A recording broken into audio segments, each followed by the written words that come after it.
მოსკოვში აფეთქების შედეგად დაიღუპა რუსეთის ბირთვული, ბიოლოგიური და ქიმიური თავდაცვის ძალების გენერალი იგორ კირილოვი. რუსეთის საგამოძიებო კომიტეტის ცნობით, ასაფეთქებელი მოწყობილობა საცხოვრებელ კორპუსთან ახლოს სკუტერში იყო ჩადებული.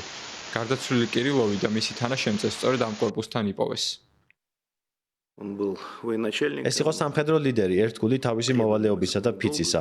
ყველას ესმის, რაც მოხდა და რა უნდა გაკეთდეს. მიუხედავად იმისა, რომ გამოძიება ახლახან დაიწყო, ჩვენმა მტრებმა უკვე აღიარეს, რომ ჩართული არიან ამ საქმეში.